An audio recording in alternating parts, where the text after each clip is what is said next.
तरफ से एक बार फिर सबको सलाम। सब खुश हैं? आइए जोरदार तालियां खुदा के जलाल के लिए बजाते हैं। प्रेज़ है।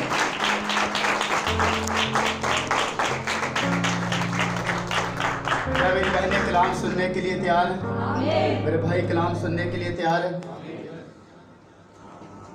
रोमियोस का 10वां बाब और उसकी 16वीं आयत के अंदर लिखा है, रोमियो पौलुस रसूल का खत उसका 10वां बाब और उसकी 16वीं आयत के अंदर लिखा है, लेकिन सब ने इस खुशखबरी पर कान ना धरा। चुनाचा यशायाह कहता है कि ऐ खुदावन, हमारे पैगाम का किसने यकीन किया है? बस ईमान सुनने से पैदा होता है और सुनना मसीह के कलाम से। लेकिन मैं कहता हूँ, क्या उन्होंने नहीं सुना? बेशक सुना।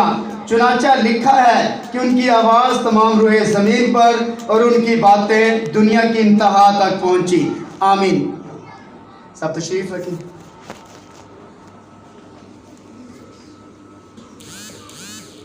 थोड़ी देर के लिए हम इस बात के ऊपर गौर करने जा रहे हैं। आज का जो हमारा अनवान, आज का जो हमारा टॉपिक है वो ये है, 3 kinds of believers. 3 kinds of believers यानी 3 किस्म के ईमानदार। मैंने पिछली बार भी इसके बारे में थोड़ा सा मैंने बताया था, लेकिन गला ख़राब होने की वजह से इसको हम जारी ना रख सके। और आज खुदा के फजल से आज ये जो मैसेज है आप तक पहुंचेगा, ताकि आप इससे बड़ी अक्ल और दनाई के साथ इसको आप फॉलो कर सकें, ताकि इन बातों को आप डीपली समझ सकें भी। आमीन। मैं बहनों से पूछना चाहता हूँ, हमारा टॉपिक क्या है? भाइयों से 3 किस्म के ईमानदार। 3 काइंड्स ऑफ बिलीवर्स, 3 किस्म के ईमानदार। पहला ईमानदार जेन्युइन बिलीवर्स। पहला जो ईमानदार है ये जेन्युइन बिलीवर्स यानी ईमानदार बिलीवर्स, और दूसरा गैर ईमानदार अनबिलीवर्स, गैर ईमानदार अनबिलीवर्स, और तीसरा ईमानदार बनावटी ईमानदार मेक बिलीवर यानी बिलीवर्स, अनबिलीवर्स और मेक बिलीवर। और 2 और बिलीवर्स यहाँ बैठे हैं यानी सरहदी ईमानदार और लफ्जी ईमानदार। लेकिन हम 3 के ऊपर आज गौर करेंगे, ताकि हम इस टॉपिक को हम जारी रख सकें। क्या बहनें सब कलाम सुनने के लिए तैयार हैं? आमीन। भाई सब कलाम सुनने के लिए तैयार हैं? और आपकी तवज्जो कलाम मुक़द्दस की तरफ होनी चाहिए, और बड़ी डिटेल के साथ, जिस तरह संडे स्कूल के बच्चों को सिखाया जाता है, ये मैसेज इस अंदाज से मैं पेश करूंगा, ताकि आप बड़े ध्यान के साथ और बड़ी तवज्जो के साथ और इसके एक एक लफ्ज़ के ऊपर आप आमीन कह सकें भी। आमीन। बाइबल मुक़द्दस कहती है ईमान सुनने से पैदा होता है और सुनना मसीह के कलाम से। बाइबल क्या कहती है कि ईमान सुनने से पैदा होता है और सुनना मसीह के कलाम से। क्या बाइबल ये कह रही है कि ईमान पढ़ने से पैदा होता है और पढ़ना मसीह के कलाम में से? No sir. क्या मेरी बहनों में से या भाइयों में से मुझे कोई बता सकता है ये क्यों लिखा गया कि ईमान सुनने से पैदा होता है और सुनना मसीह के कलाम में से? क्यों लिखा गया? क्यों रूल कुदस ने ये बात इस कलाम के अंदर दर्ज करवाई?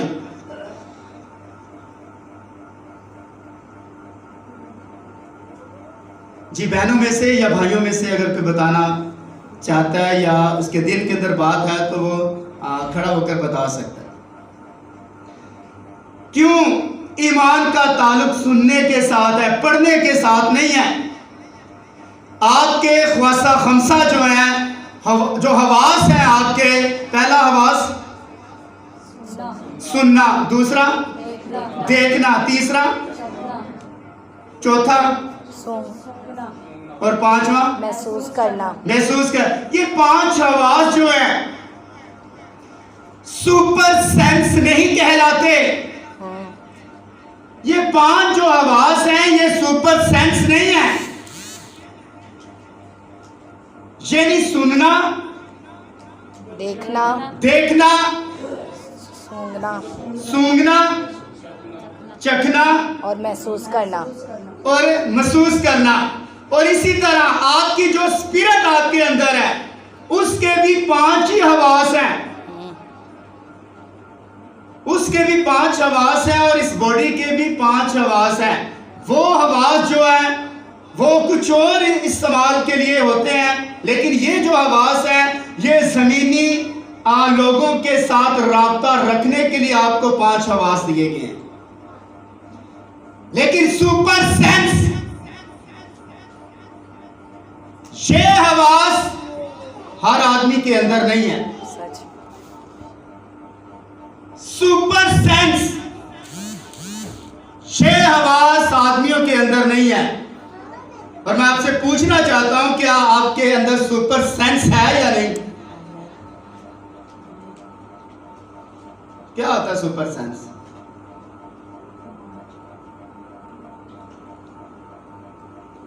क्यों भाइयों, सुपर सेंस क्या है? बहनों, सुपर सेंस क्या होता है? अब super sense unbeliever, make believer और जो है सरहदी ईमानदार और लफ्जी ईमानदार, इनके अंदर सुपर सेंस नहीं होता। अभी सुपर सेंस किनके अंदर है? ये ओरिजिनल जो बिलीवर्स हैं उनके अंदर है। अभी आमीन। आमीन। और जो 2 नंबर बिलीवर्स हैं उनके अंदर ये आपको चीजें नजर नहीं आएंगी। सच है। सुपर सेंस, छठी हिस्स जिसे कहते हैं। छठी हिस्स क्या होती है?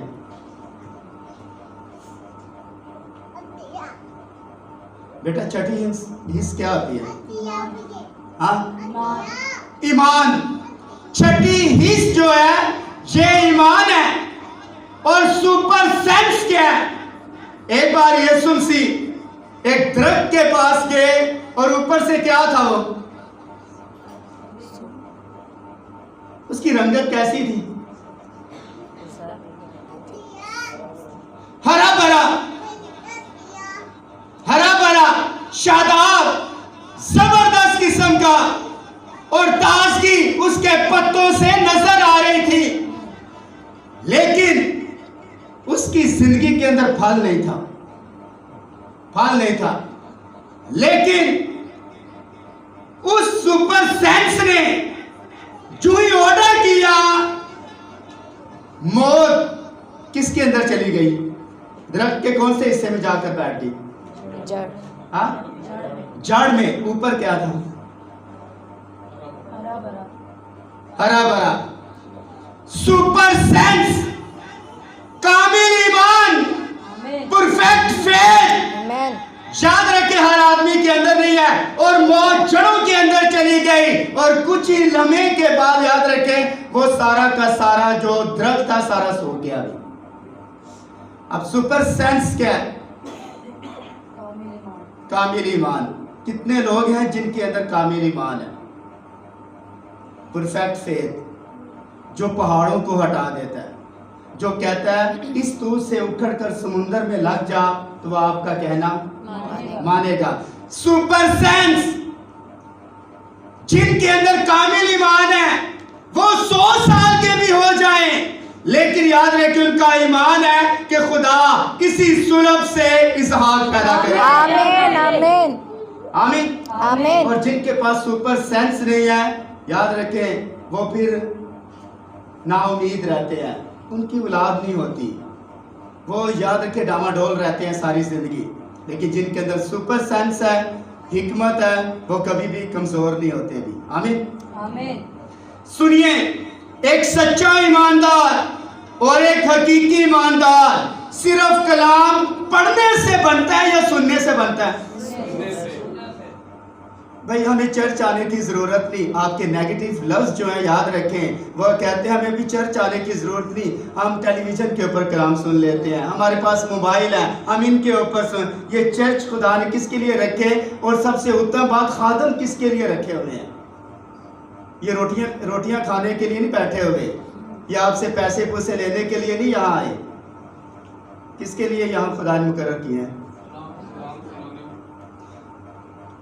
कलाम पढ़ने के लिए, सुनाने के लिए? सुनाने के लिए।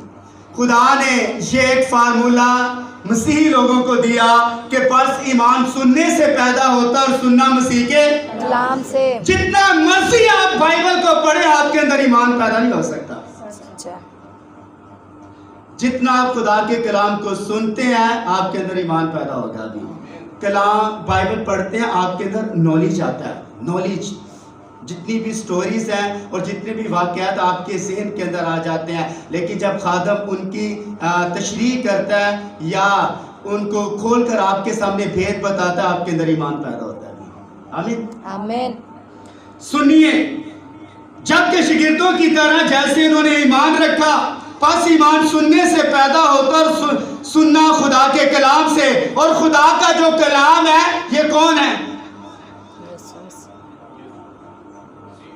हाँ, खुदा का कलाम कौन सा है? यीशु। एक बात पूछने जा रहा हूं, बड़े इंटेलिजेंट, आपने अभी अपने हवास को तेज करना है। खुदा का ईमान क्या होता है?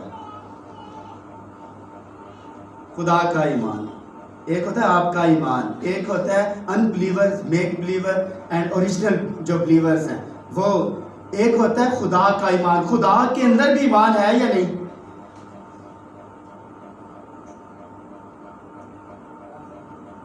हाँ, रेफरेंस दे।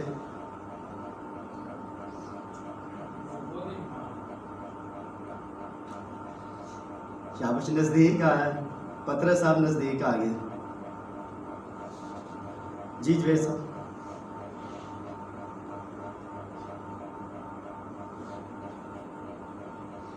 कोई और भाई? खुदा के अंदर ईमान है या नहीं?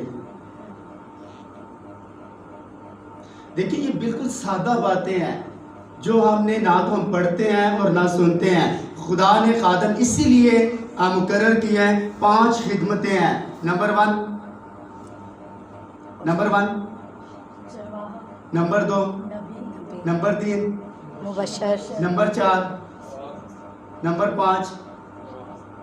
चरवाहे कितने करने हैं? रसूल किधर गया? रसूल। याद रखिए, ये जो थंब होता है ये रसूल है, और ये फिंगर याद रखे नबी इस्तेमाल करता है। और नबी इस तरह इस्तेमाल करता है, खुदावंद खुदा यूं फरमाता है। आमीन। नबी हमेशा खुदावंद खुदा यूं फरमाते के साथ आएगा। आमीन।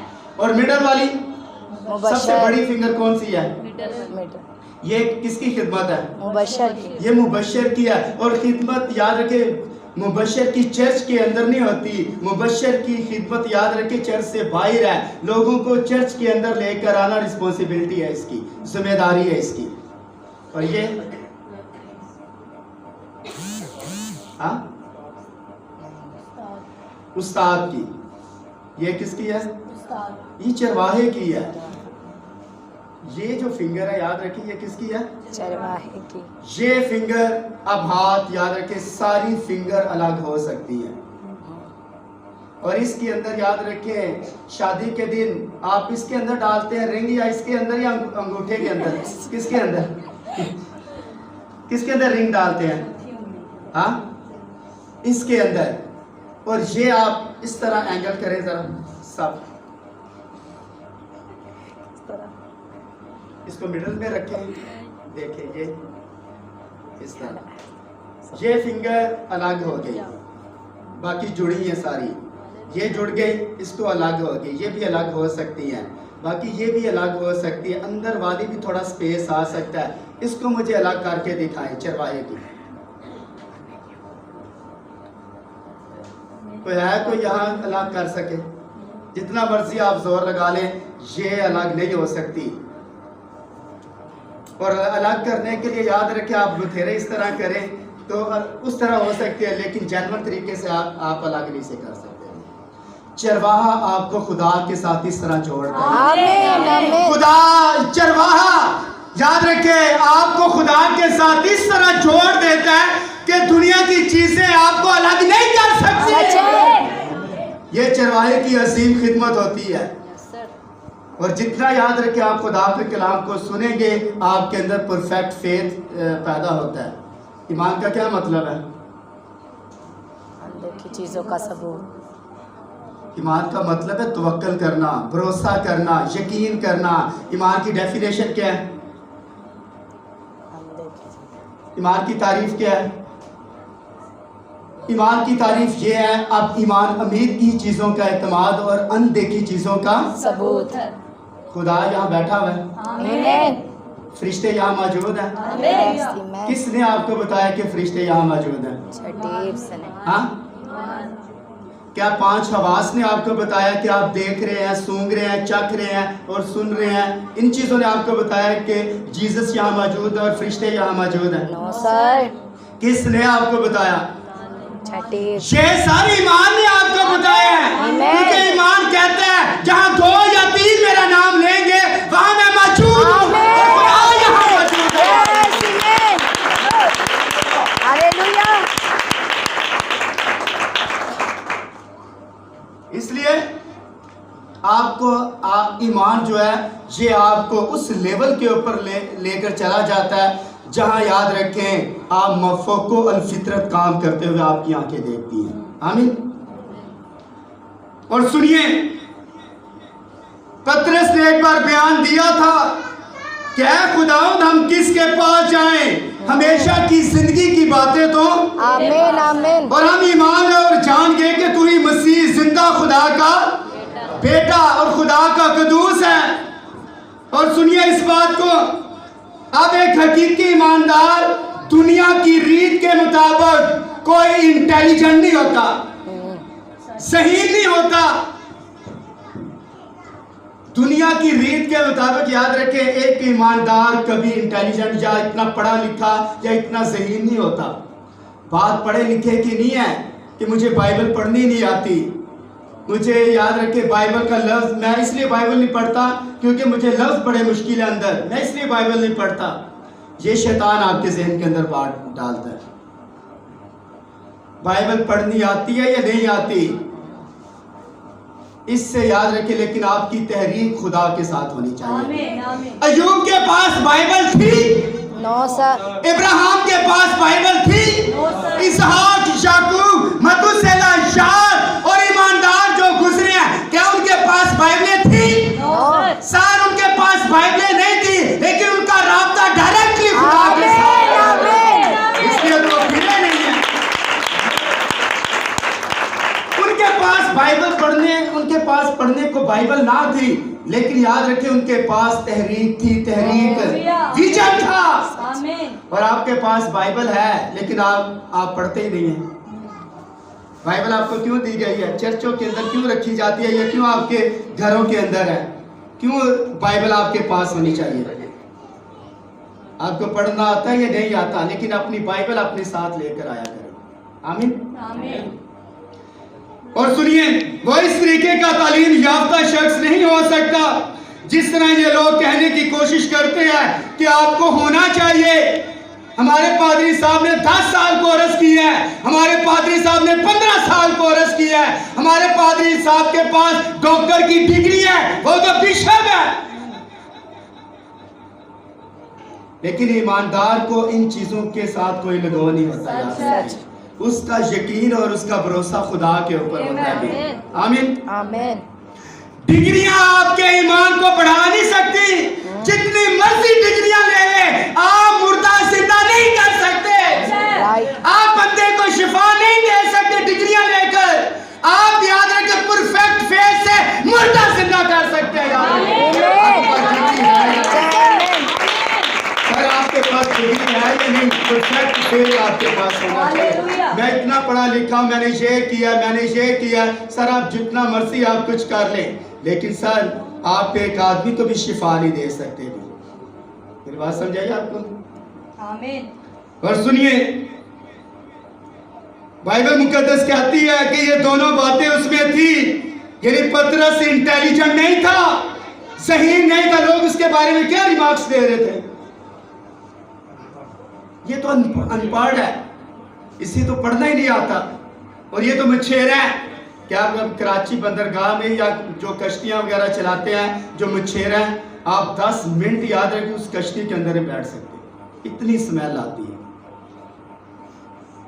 हमारा ज़्यादा वक्त गुजरा और हमने देखा कि आप फिशरी के अंदर चले जाएं, आप याद रखें, आप या तो मांस या फिर आप लेने जाते हैं, आपको समझ नहीं आएगी, इतनी स्मेल आती है। और चरवाहों जो मछेरे याद रखें, इनके जिस्म से ज़्यादा स्मेल आती है, क्योंकि सारा दिन इनका यही काम होता है। लोग इसे याद रखें, पतरस को अच्छा नहीं समझते थे, लोग उसे अनपढ़ समझते थे। और उसके बाद ये नावाकिफ आदमी है, ये तो बाइबल के बारे में जानता ही नहीं, शरीयत के बारे में जानता ही नहीं है। लोग इनके बारे में ये राय रखते थे, वाकई कोई पतरस को ज़हीन या अक्लमंद नहीं समझता था। और यही पतरस जो ज़हीन नहीं था, अक्लमंद नहीं था, और जिसने कहा ऐ खुदा मेरे पास से चला जा, मैं बड़ा गुनहगार हूं। उसने कहा पतरस पहले तू मछलियों का शिकार करता था, लेकिन अब से तू आदमियों का शिकार करेगा। और यही पतरस जिसने 3 बार इनकार किया, यही पतरस खड़ा होकर 3000 आदमियों का बपतिस्मा देता है। 3000 आदमियों को खुदा की बादशाह के लिए बपतिस्मा देता है। इसलिए पतरस जो कि अनपढ़ शख्स था, जब उसने ज़माने के कलाम को मुकम्मल तौर पर खुदा के उस वादे के साथ पूरा होते हुए देखा कि उस दिन तुम्हारे दरमियान एक नबी को बर्पा करूंगा, तो शमाओ ने इस बात का यकीन किया, क्योंकि वहां उसके पास बहुत सारी नकलें थी। पतरस के पास ये भी मसीह हो सकता है, ये भी मसीह हो सकता है, वो भी मसीह हो सकता है। उसने हकीकी और उस जमाने के आशकारा कलाम को देखा और ठीक तौर पर उसे सुना और शिनाख्त की। इसलिए फिर पतरस कहता है ऐ खुदावन, हम तुझे छोड़कर कहां जाए, जिंदगी की बातें तो तेरे पास है।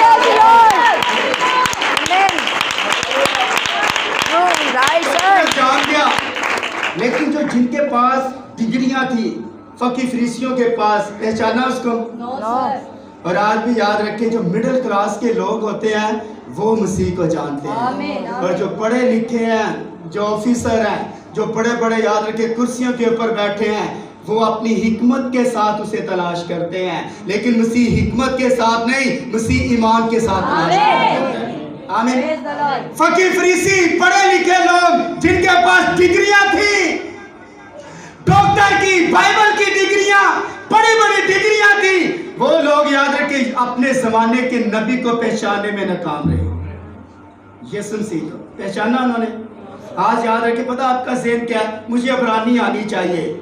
भी बाइबल को समझने के लिए यूनानी अबरानी बड़ा अहम है। वो जो अबरानी लोग थे वो यीशु मसीह को नहीं समझ सके। क्या ख्याल है आपका? जो यीशु मसीह को, जो अबरानी और यूनानी, मैं कहता इस्राएल से ज्यादा कौन जान सकता है? उस जमाने के यूनानी लोग यीशु मसीह को रद्द कर दिया।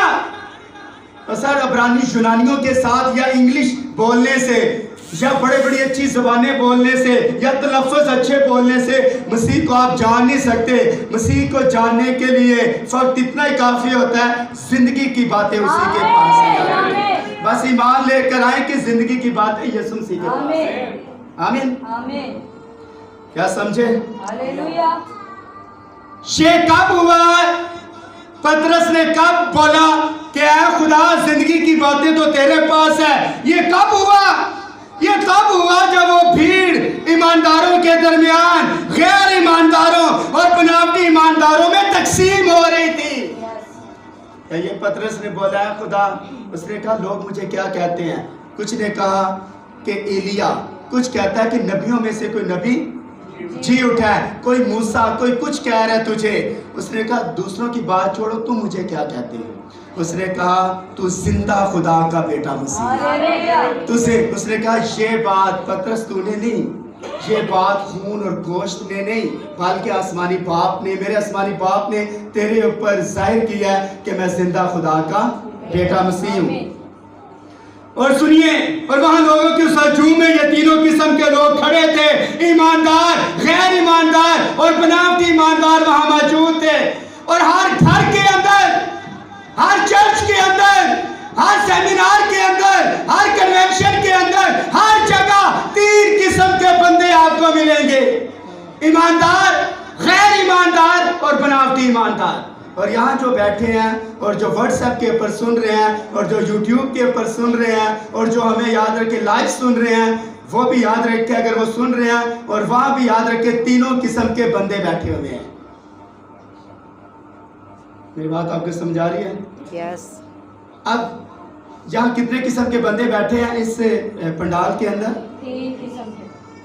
कितने किस्म के? 3 किस्म।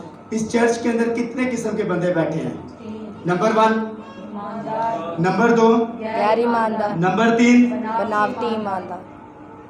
अब जो बनावटी ईमानदार है वो अपना हाथ उठाएं जल्दी से।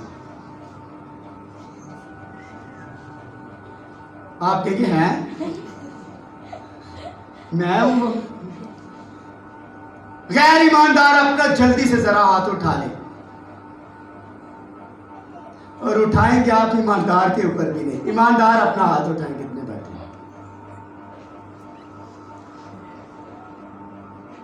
तो ये तीनों किस्म के बंदे यहां बैठे हैं। अच्छा, लफ्जी ईमानदार यहां बैठे हुए हैं, बैठे हैं जो सिर्फ लफ्जों के साथ ईमानदार है। वो खुदा ने ये कर दिया, खुदा ने ये कर दिया, और चर्च से बाहर जिंदगी गुजार निकलते हैं, होलनाक जिंदगी गुजारते हैं। और सरहदी ईमानदार यहां बैठे हैं। सरहदी ईमानदारों के कपड़े पुराने नहीं होते, सरहदी ईमानदारों की ना जूती टूटती है, सरहदी ईमानदारों के आसमान से मन बरसता है। सरहदी ईमानदारों आग का सतून और बादल का सतून उनके आगे आगे चलता है, लेकिन जब वक्त आता है वादे की सरजमीन में बाउंड्री क्रॉस करने का, वो सारे के सारे याद रखे राह में मर जाते हैं। सरहदी ईमानदार क्या कितने लोगों ने क्रॉस किया? यशवा और खालिद। हाँ? 2। सिर्फ 2 ईमानदार थे, बाकी सरहदी। और आज भी यहाँ 2 ईमानदार बैठे हुए हैं। कितने? 2। कौन से हैं वो? यशवा खालिद। यशवा और कालिब यहाँ बैठे हैं, जो आमीन। वादे की सरजमीन में मार करेंगे भी, आमीन। वहां जाएंगे। लेकिन सरहदी ईमानदार बहरे कुलसम को क्रॉस करेंगे। बियाबान में हर चीज मिलेगी, मन मिलेगा, बीमारी उनके जिस्म को नहीं लगती। पता है जो शरीर आदमी होता है, सुने, शरीर आदमी बीमार नहीं होता जल्दी, और उनका हर काम जल्दी हो जाता है। शरीरों का शरीर आदमी याद रखे, थोड़ा सा याद रखे, इसको मसाला लगा ले, एकदम उनका काम हो जाए। उनका बड़ी जल्दी काम होता है, हर काम। बाइबल मुकद्दस के अंदर यूब ने कहा, शरीर क्यों जीते रहते और हमेशा जिंदा रहते हैं। हमेशा से मुराद है कुछ लम्हात तक वो जिंदा रहते हैं। क्यों जीते रहते हैं? उनके बच्चे, उनके मवेशी, उनका कारोबार डेड नहीं होता। और बांसुरी की याद रखे, और नरसिंगे और तबले की बीट के ऊपर उनकी नस्लें डांस करती हैं, लेकिन कुछ भी नहीं होता। लेकिन पल भर में पताल के नीचे समा जाते हैं। पल भर में एक आंख झपकते ही याद रखें वो जमीन के अंदर चले जाते हैं। और ये सरहदी ईमानदार है, लफ्जी ईमानदार। और यहाँ जो बैठे हैं 5 किस्म के, लेकिन हम 3 के ऊपर गौर कर रहे हैं कि गैर ईमानदार, ईमानदार और उसके बाद बनावटी ईमानदार। और इस बात को गौर के साथ सुनिए। और वहां के उस हजूम में ये तीनों किस्म के लोग खड़े थे, बनावटी ईमानदार, ईमानदार और गैर ईमानदार। ठीक यहाँ पर यीशु ने अपने तरीके के मुताबिक कलाम को बयान किया, और यही तीनों किस्म के बंदे यीशु मसीह के साथ मौजूद देख रहे हैं। और रोटियां खा रहे हैं, रोटियां नाश्ते कर रहे हैं, सुबह नाश्ता, याद रखिए ये तीनों किस्म के बंदे नाश्ते कर रहे हैं, रोटियां खा रहे हैं, लंच कर रहे हैं और उनके साथ खाते पीते हैं। लेकिन जब अलैदगी का वक्त, पता है अलैदगी कब होती है मैकल साहब? अलैदगी कब होती है?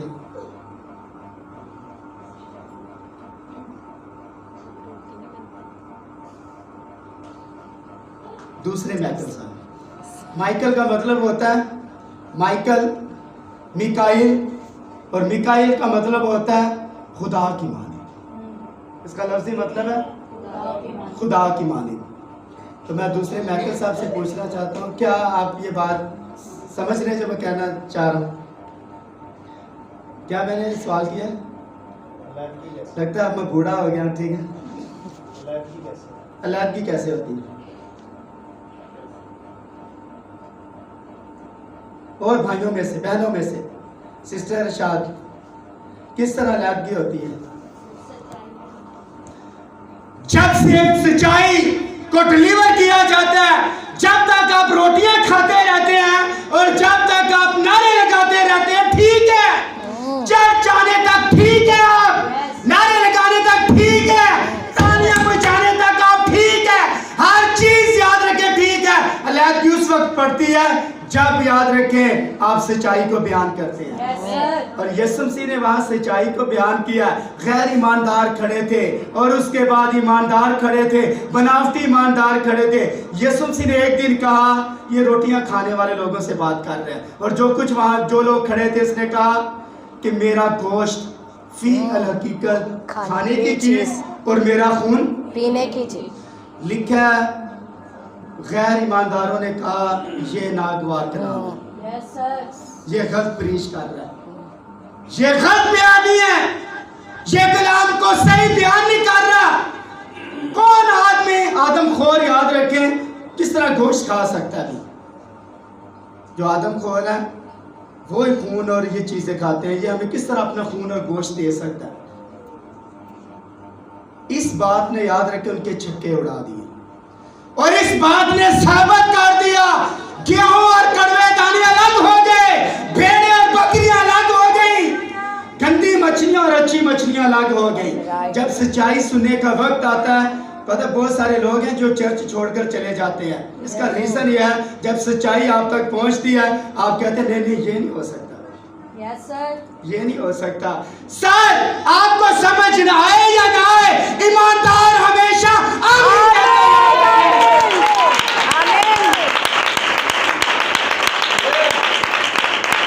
आमीन कहेगा। आपको समझ, लेकिन एक दिन खुदा आपको समझ दे देगा। आज नहीं तो कल, कल नहीं तो परसों, क्योंकि आप सच्चाई के मुतलाशी हैं और सच्चाई, याद रखें, आप अगर तलाश करते हैं, एक दिन खुदा आपको उन सवालों के जवाब दे देगा। लेकिन कभी छोड़ कर ना जाएं कि ये मुझे समझ नहीं आया, ये मुझे समझ नहीं आया। और ऐसा क्यों हुआ? ताकि जमात में अलैदगी पैदा हो, और ऐसा होना लाजम था। जब तक वो बीमारों को शिफा देता रहा तो उसे एक अजीम आदमी समझा गया। कभी अंधों को यीशु मसीह शिफा दे रहा है, कभी लंगड़ों को चला रहा है, कभी मुर्दा को जिंदा कर रहा है, कभी कुछ कर रहा है, यहाँ तक तो वो अजीम आदमी समझा गया। लेकिन जब उसने सख्त कलाम सुनाया, उस वक्त उन्होंने कहा इसके अंदर बाज़बूल है, उन्होंने कहा इसके अंदर बदरूहें काम कर रही हैं। ये खुदा की ताकत के जरिए से बदरूहों को नहीं निकालता, ये बाज़बूल के जरिए से बदरूहों को निकालता है। लोग उसे इस तरह, लोग उसे सामरी कहना शुरू कर दिया, ये सामरी है। और यहूदी कानून के मुताबिक, याद रखिए, सामरी एक गाली है। सामरी जब किसी यहूदी को कहा जाता तो याद रखिए इसमें कि उसे गाली दी जा रही है, लोग उसे सामरी कहते। लोग फिर उसे अच्छा नहीं समझते थे, लेकिन मुबारक है वो आदमी जो सच्चाई के ऊपर खड़ा है। और सच्चाई के ऊपर खड़े होने वाले कितने लोग होते हैं? थोड़े। कितने? नूह के जमाने के अंदर कितने लोग सच्चाई के ऊपर थे? 8। कितने थे? सदोम और उमूरा में से कितने लोग निकल कर बाहर गए? 3। और उसके बाद यीशु मसीह की सलीब के पास कितने लोग रह गए? चंद औरतें और जॉन उसके पास खड़ा रहा भी, बाकी सारे शागिर्द भाग गए। और आज भी लोग याद रखे, रैप्चर जब होना है, जब रैप्चर होगा और कलीसिया आसमान के ऊपर जाएगी, हजारों में से याद रखे एक ही बंदा उठाया जाएगा। Yes, amen. देखिए, दो आदमी काम करते होंगे, एक ले लिया जाएगा, दूसरा छोड़ दिया जाएगा। दो औरतें चक्की पीसती होंगी, एक ले ली जाएगी, दूसरी छोड़ दी जाएगी। और हजारों में से याद रखे, जितने मर्जी बड़े चर्च हैं या जितने मर्जी लोग ही बातें कर रहे हैं, हजारों में से याद रखे एक ही बंदा जाएगा, लाखों में से एक ही बंदा जाएगा और वो ब्राइड है। हालेलुया।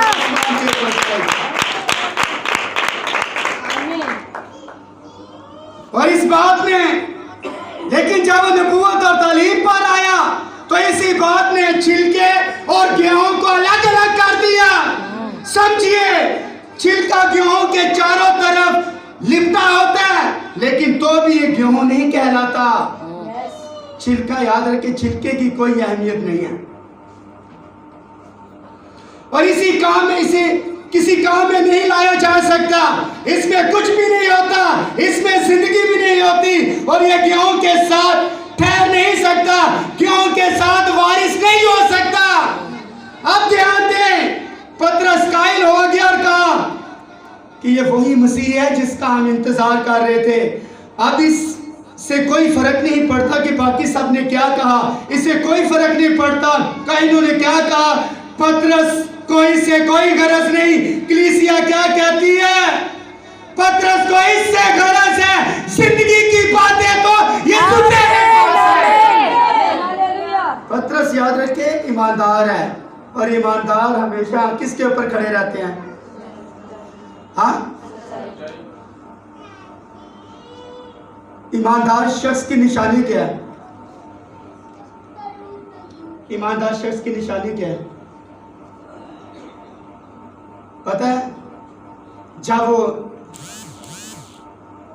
यशवा और कालब की क़यादत के अंदर, मूसा की क़यादत के अंदर जब वो गए और कहनान की सरजमीन में पहुंचे, तो बाइबल हमें बताती है कि 10 ने आकर गलत रिपोर्ट मूसा को दी।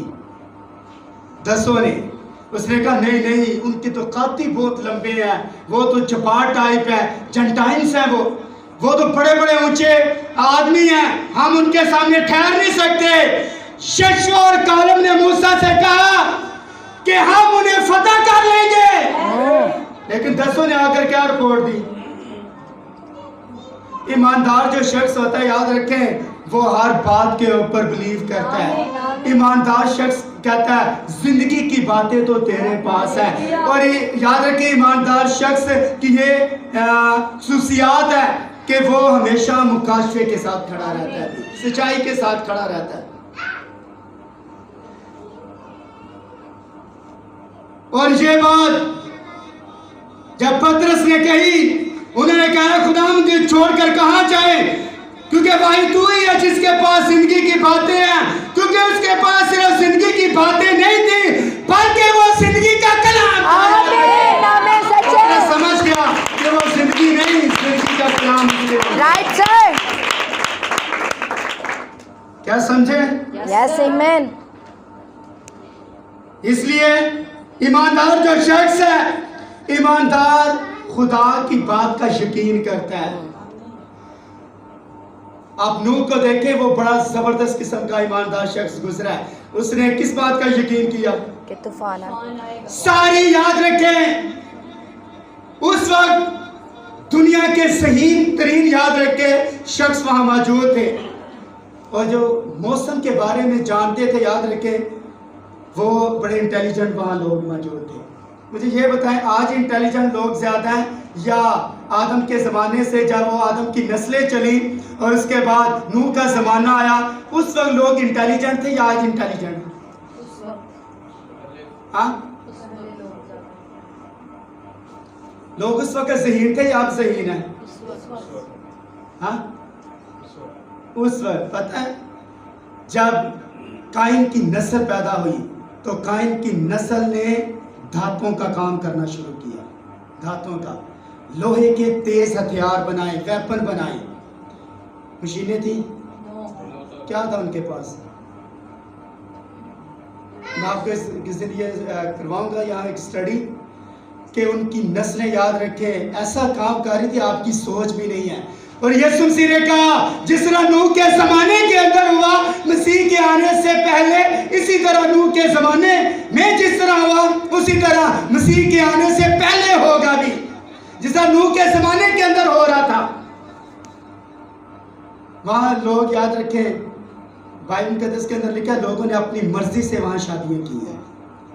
जिनको चाहा उनसे ब्याह नहीं, जिनको चाहा उनको ले लिया। और वहाँ याद रखे बदकार नस्ल पैदा होती है। आप अपनी मर्जी से याद रखे इस तरह का, आप नूह के ज़माने के अंदर भी उसी तरह था और आज भी से आप अपनी मर्जी से याद रखे बीवी तलाश है। इसलिए पौलुस ने कहा तू बीवी की तलाश है। और जो बीवियों की तलाश के अंदर रहते हैं वो याद रखे कुछ ही दिनों के बाद उन्हें तलाक़ें हो जाती हैं। जो इस तरह की जो मोहब्बतों की शादी होती है मैक्सिमम याद रखे नाकाम है। एक होता है अरेंज मैरिज, ये माँ बाप करते हैं, लेकिन जो एक लव मैरिज होता है और एक होता है लव मैरिज, यानी लव की शादी करते हैं। तो ये लव की जो शादी कर रहे हैं ये बड़ा ख़तरनाक है। ये लोग ज़्यादा देर आगे चल नहीं सकते भी। ये नूह के ज़माने के अंदर भी यही था और आज के ज़माने के अंदर भी यही है। इसलिए नूह खुदा के कलाम के साथ खड़ा रहा। सारी दुनिया ने कहा बारिश नहीं होगी, नहीं हो सकती, कोई बादल नहीं, एक जरा छोटा सा बादल भी नहीं है, बारिश कैसे हो सकती है? नूह ने कहा बारिश होगी। नूह ने किसका यकीन किया? खुदा की बात का यकीन करना एक ईमानदार का जिंदगी का अहम हिस्सा होता है। खुदा ने कर कहा, खुदा कभी भी, अब मुझे ये बताएं, ईमानदार कह सकता है मुझे खुदा ने कहा क्या पानी का बपतिस्मा ना ले, मुझे खुदा ने बोल सकता है? वो लिखा है, जो बाइबल मुकद्दस के अंदर लिखा है, खुदा हमेशा वही बात करेगा जो बाइबल के अंदर लिखी है। अपनी तरफ से याद रखे खुदा कोई बात नहीं कर सकता भी। वो खुदा नहीं है कि याद रखे गलतियां करें, गलतियां हमेशा इंसान करते हैं। आमीन। तो नूह जो था सिंचाई के साथ खड़ा रहा, इसलिए सर जरूरत है कि नूह जिस तरह खड़ा रहा आज का ईमानदार भी खड़ा रहे, दानिएल खड़ा रहा। सारी दुनिया याद रखे उस बुत के आगे झुक रही है, लेकिन दानिएल कहा हम जिंदा खुदा की प्रस्तिश करने वाले हैं, हम यहोवा की प्रस्तिश करने वाले हैं। ईमानदार याद रखे बुतों के आगे नहीं झुकते। हम याद रखें, हम तो सब्र समझ कर करते हैं। हमारा तो ख्याल है कि ये मसीह हो सकता है, ऐसा ख्याल बाइबल के अंदर नहीं आपका हो सकता है। सर बुत परस्ती याद रखें ये ज़नाकारी के बराबर है। बुत परस्ती ये बड़ी खतरनाक है। मैं इसे थोड़ा शॉर्ट करूंगा, आपको जो बात सुनिए अयूब की जिंदगी के बारे में। अयूब जो कि एक ईमानदार था, कभी कभी ईमानदारों को परखा जाता है, कभी कभी नहीं, हमेशा। क्योंकि हर एक बच्चा जो खुदा के पास आता है उसे जरूर दुख दिया जाना, आजमाया जाना, तरबियत याफ्ता होना जरूर है। याद रखे परेशानियां, धूल भरे रास्ते, सताए जाने के लिए गर्म धूप, आपके दिल की वफादारियां उस माथे पर चोट लगाती हैं जिससे वो एक खास शक्ल में पिघलने को तैयार हो जाता है। खुदा के बच्चों को उसके कलाम के मुताबिक दुरुस्त किया जाता है। क्यों? इसलिए कि उसकी जिंदगी एक नमूना होती है। ईमानदार की जिंदगी एक नमूना, एक रोल मॉडल होती है। जब मैं याद है कि नस्वार खाकर यहाँ कलाम सुनाऊंगा तो मैं रोल मॉडल हूँ, और मैं यहाँ याद रखे शराब पी कर इस तरह का काम करता हूँ, या मैंने 2-2 शादियां मैंने की हैं तो मैं रोल मॉडल हूँ। ईमानदार याद रखे रोल मॉडल होता है, और ईमानदार की जिंदगी से याद रखे खुदा नजर आता है। आमीन आमीन आमीन। इसलिए परेशानियां आपको झंझोड़ने के लिए आती हैं ताकि आप बहुत गहराई में ले जाए, ताकि देखें आप कहां पर खड़े हुए हैं। खुदा के पास हर आने वाले बच्चे को आजमाया और परखा जाता है। और सुनिए, अपनी आजमाइशों को अपनी ख्वाहिशों को आजमाइशों का नाम ना दे। ख्वाहिशें आपकी हैं और ये खुदा की तरफ से हैं। खुदा की तरफ से जो आजमाइशें हैं वो सब नज़र आती हैं। खुदा की तरफ से जो आजमाइशें ये नज़र आती हैं। जो आपकी ख्वाहिश है ये आजमाइश नहीं है। आपकी अपनी ख्वाहिशों का आजमाइशों का नाम ना दें। अय्यूब इन परेशानियों और इम्तिहानों में से होकर गुजरा। उसके बच्चे ले लिए गए, हर एक चीज ले ली गई, उसके दोस्त चले गए, उस पर एक खुफिया गुनाहगार होने का इल्जाम लगाया और उस तरफ और उसके खिलाफ हर एक बात कहने की कोशिश की, लेकिन तब भी उसने किसी बात के ऊपर तवज्जो नहीं की। मुझे यह बताएं, शैतान अय्यूब को दर हकीकत किस लेवल के ऊपर लाकर खड़ा करना चाहता था? कि आजमाइश खुदा की तरफ से। हाँ, आजमाइश खुदा की तरफ से। कि खुदा की तरफ से है, खुदा की तरफ से आजमाइश थी, लेकिन शैतान उसको क्या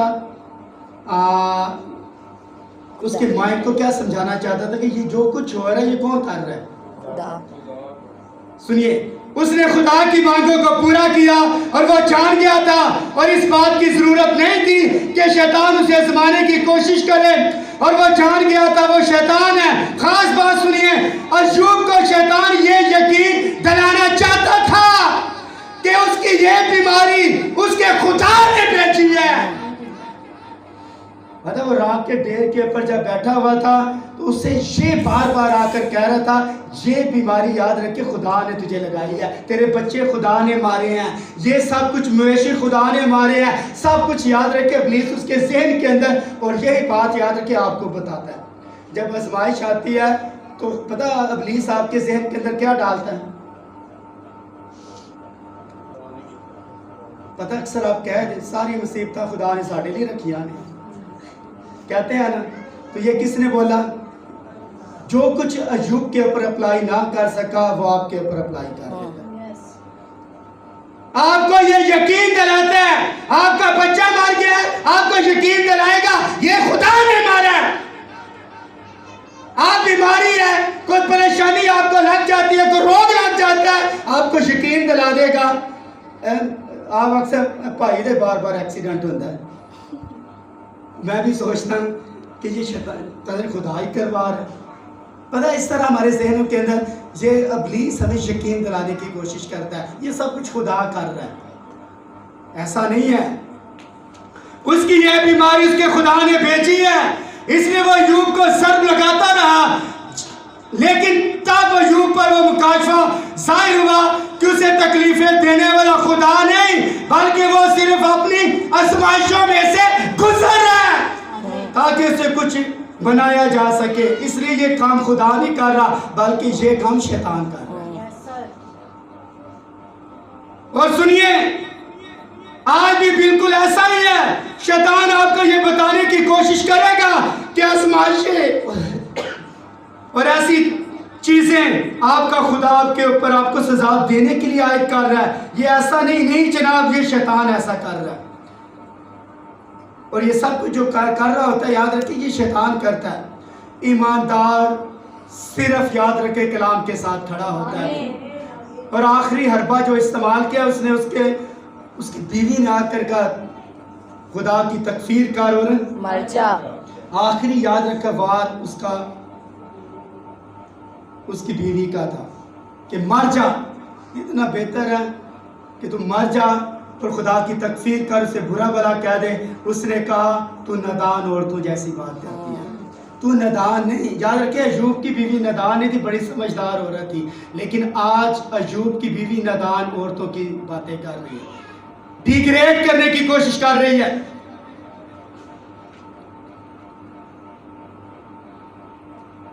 और बहुत सारे ईमानदारों के ऊपर हम गौर करेंगे, खुदा ने चाहा तो अगली बार ईमानदारों को थोड़ा सा लेकर गैर ईमानदारों तक हम पहुंचेंगे। ईमानदार याद रखें उनके अंदर ये खुदा की खुसूसियात डाली है कि हमेशा कलाम के साथ और सच्चाई के साथ खड़े रहते हैं। अभी ईमानदारों के ऊपर जितनी मर्जी आजमाइशें आ जाए वो खुदा की बात का यकीन करते हैं। अभी नूह याद रखें, सारी दुनिया याद रखें, नहीं कह रही कि बारिश नहीं होगी, लेकिन नूह ने कहा कि बारिश होगी भी।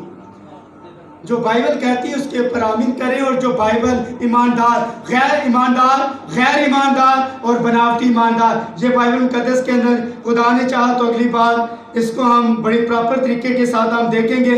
अभी मैंने बहुत सारी बातें जो मुझे छोड़नी पड़ी, खुदा ने चाहा तो पीछे जाकर इसे हम दोबारा रिपीट करके आगे लेकर आएंगे, ताकि आप ईमानदारों के बारे में, गैर ईमानदारों और बनावटी ईमानदार और लफ्ज़ी ईमानदार और सरहदी ईमानदारों के बारे में बड़ा बेहतरीन तरीके, और आप अपना लेवल समझेंगे कि मैं किस लेवल के ऊपर हूँ, आपको महसूस हो जाएगा। और जिस दिन आपको महसूस हो गया कि इन पांचों में से मेरा नंबर कौन सा है, समझ जाना कि मैं वो ही हूँ। ईमानदार यहाँ कितने बैठे हुए हैं अभी मुझे बताएं। गैर ईमानदारों के बारे में तो आपने सुना ही नहीं है, और बनावटी ईमानदारों के बारे में ईमानदार कितने यहाँ बैठे हुए हैं? यकीन नहीं है कि आप ईमानदार हैं? यकीन नहीं है?